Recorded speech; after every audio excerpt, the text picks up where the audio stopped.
소비에트 혁명 축하연에서 김일성이 던진 한 병의 잉크병. 6년 뒤 박헌영은 형장에 섰습니다. 마지막으로 남긴 말은 단 하나였습니다. 김일성을 타도하라. 혁명 동지였던 두 사람이 어떻게 처형자와 피처형자로 갈라졌는지. 지금부터 그 이야기를 시작합니다. 조선 공산당의 원로 박헌영. 해방 후 그는 한반도 공산화의 중심 인물이었습니다. 그런데 스탈린은 소련군 대위 김일성을 북한의 지도자로 선택했습니다. 권력의 중심에서 밀려난 박헌영은 남로당의 역량을 극도로 과장해 스탈린에게 보고했습니다. 그 거짓 보고가 6.25 전쟁의 방아쇠를 당겼죠. 하지만 약속된 남로당의 봉기는 끝내 일어나지 않았습니다. 전쟁이 실패로 끝나자 모든 책임은 고스란히 박헌영에게 돌아왔습니다. 권력을 되찾으려 했던 박헌영. 그러나 그는 처음부터 권력의 자리에서 밀려나 있었습니다. 시간을 25년 전으로 돌려보죠. 1925년 4월 17일 서울 아서원이라는 중국 음식점. 비밀리에 모인 사내들이 조선공산당의 깃발을 올립니다. 그 자리의 중심에 박헌영이 있었습니다. 그는 곧 고려 공산청년회 책임비서로 선임됩니다. 조선 땅에서 직접 감옥을 드나들며 조직을 일군 토착혁명가. 그것이 박헌영의 이력서였습니다. 실제로 그는 일제강점기 동안 여러 차례 체포되어 옥고를 치렀고 그때마다 전향을 거부하며 공산주의 운동을 이어갔습니다. 동지들에게 그는 굴복하지 않는 사람, 살아있는 투쟁의 상징이었습니다. 반면 김일성은 어디에 있었을까요? 그는 소련 제88 독립보병여단 대위 계급장을 달고 있었습니다. 동시에 NKVD, 즉 소련 비밀경찰의 정보원으로 스탈린의 신임을 차곡차곡 쌓고 있었죠. 원로 형량가와 소련군 대위, 격이 다른 두 사람이었습니다. 경력과 정통성만 놓고 보면 박헌영이 선택받아야 했습니다.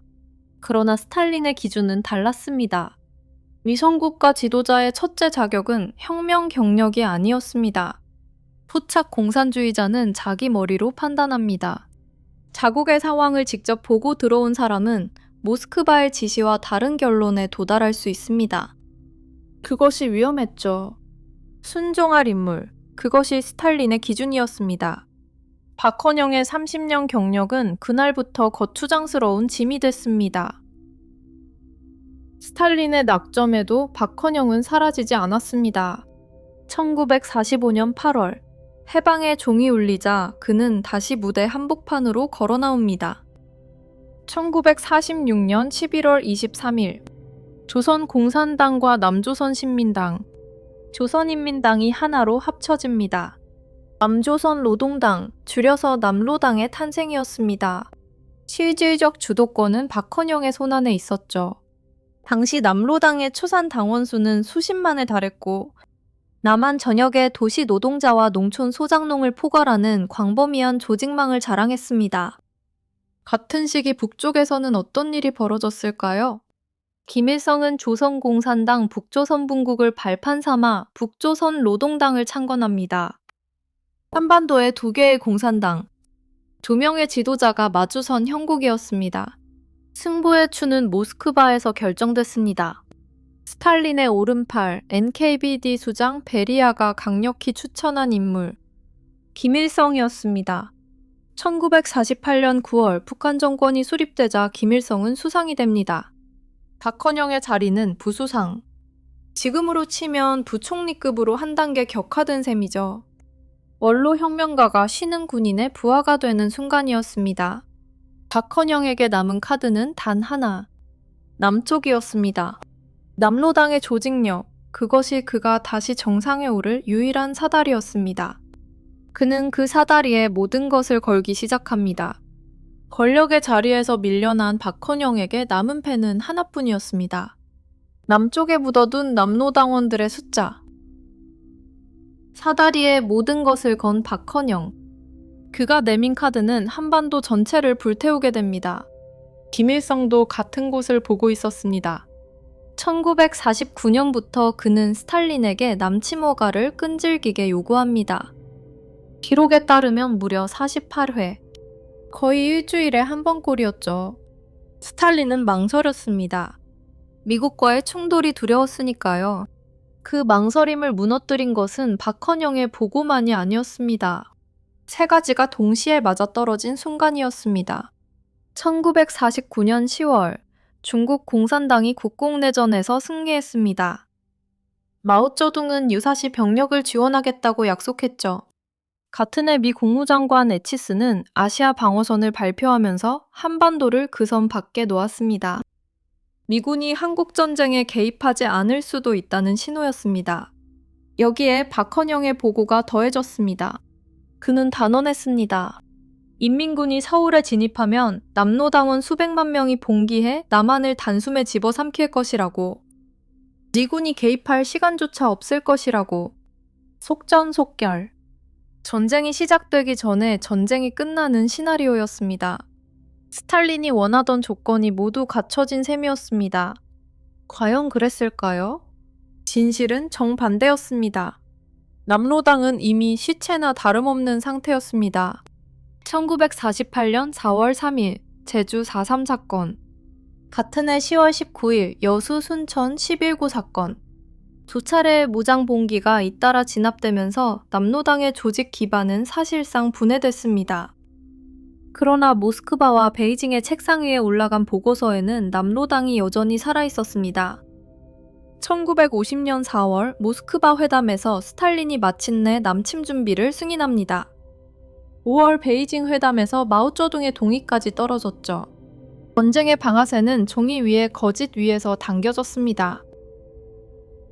박헌영이 보고한 남로당이 모스크바의 전략적 가정이 되는 동안 남쪽 현장에서는 완전히 다른 풍경이 펼쳐지고 있었습니다. 제주 4.3 사건.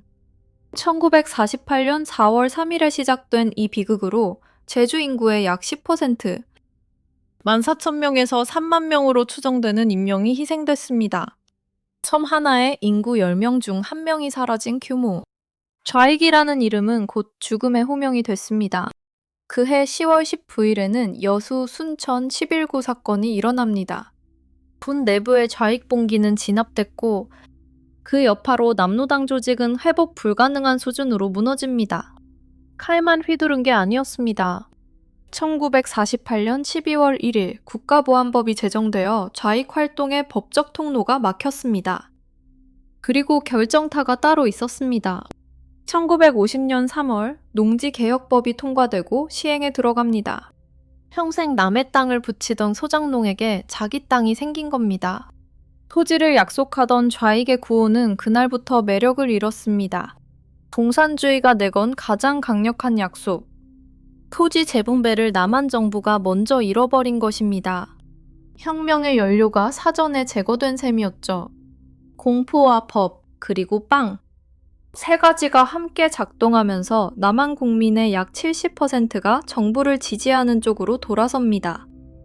박헌영의 보고서 속 남로당은 몇 년 전 어딘가에 멈춰 있었습니다. 현실의 남쪽은 이미 다른 나라가 되어 있었고요. 6월 25일 전쟁이 터지고 서울은 사흘 만에 함락됩니다. 그러나 약속됐던 수백만 명의 봉기는 어디에도 없었습니다. 약속된 봉기가 끝내 일어나지 않았을 때 박헌영의 운명도 함께 결정됐습니다. 1950년 11월 7일 평양의 소비에트 혁명 기념 축하연. 혈기운이 오른 김일성이 박헌영에게 칼끝을 들이댑니다. 남로당원 수백만 봉기 약속은 어떻게 됐냐는 질책이었죠. 박헌영도 물러서지 않았습니다. 미군 상륙작전 대비 부족, 토방 방어 미흡. 그는 패전의 책임을 김일성에게 되돌렸습니다. 정노한 김일성은 책상 위 잉크병을 집어던집니다. 수련대사가 끼어들고서야 자리는 정리됐죠. 두 사람은 그날 이후 완전히 등을 돌렸습니다. 전쟁이 끝나기도 전 1953년부터 월북 인사들에 대한 대규모 숙청이 시작됩니다. 박헌영의 차례가 다가오고 있었습니다. 그를 기다린 죄목은 세 가지였습니다. 종파 조성, 당 기밀의 미국 측 누설, 그리고 전쟁 패배의 책임. 그는 미제의 간첩으로 기소됩니다. 30년을 일제 감옥과 지하 활동으로 버텨온 혁명가에게 붙은 마지막 이름표였습니다. 극심한 고문이 이어졌습니다. 자백은 강요됐고 결국 받아들여졌습니다. 재판은 이미 결론이 정해진 무대였습니다. 변호도 반론도 구명의 여지도 없었습니다. 판결문보다 사형 선고가 먼저였습니다. 1955년 12월 5일 박헌영은 처형됩니다. 현장에서 그가 외친 마지막 한마디가 기록으로 남아 있습니다. 김일성을 타도하라. 원로 혁명가의 30년이 한 문장의 절규로 끝났습니다. 박헌영 한 사람의 비극으로 끝났다면 그것은 그저 한 정치인의 패배담이었을 겁니다. 그러나 숙청은 박헌영에서 멈추지 않았습니다. 1953년 김일성은 소련파 거물 허가이를 제거합니다. 1953년에는 박헌영과 리승엽을 비롯한 국내파 공산주의자들이 한꺼번에 사라졌죠. 1956년 8월 종파 사건으로 연안파가 무너집니다. 1958년 중국파, 그리고 1961년 김두봉 일파까지 김일성과 함께 혁명을 외쳤던 동지들이 한 명씩 차례로 명단에서 지워졌습니다. 결과는 어땠을까요? 조선노동당 정치위원 9명 중 처형이나 숙청으로 사라진 사람이 절대 다수였습니다. 박헌영, 리승엽은 처형됐고 허가이는 강제 자살로, 김두공, 박일우는 숙청됐습니다. 자연사와 숙청이 아닌 형태로 사망한 경우를 포함해도 자신의 침대에서 천수를 누린 사람은 극히 드물었습니다. 공산 독재 체제에서 권력 경쟁의 끝은 언제나 같은 곳을 향했습니다. 토론도 사임도 패배 인정도 허용되지 않는 구조에서 2등의 자리에는 자비가 없었습니다. 혁명 동지라는 이름은 언제든 제거의 명분으로 뒤집혔습니다. 더 오래 살아남은 사람이 이긴 게 아니라 마지막까지 칼을 쥔 사람만이 살아남았습니다. 그것이 이 체제가 스스로에게 부과한 유일한 규칙이었습니다. 박헌영을 죽인 것은 김일성의 명령이었지만 그를 형장에 세운 것은 그 자신이 모스크바에 보낸 한 줄의 거짓 보고였습니다. 이미 무너진 남로당을 살아있다고 속였을 때 그는 적이 아니라 자기가 앉은 나뭇가지를 베고 있었던 셈이죠. 권력을 되찾기 위해 현실을 왜곡한 한 사람의 선택이 한반도의 운명을 바꿨습니다. 우리가 지금 보고 있는 분단선과 휴전선은 1925년의 원로가 1955년의 형장에 서기까지 그 30년의 기록 위에 그어진 선입니다.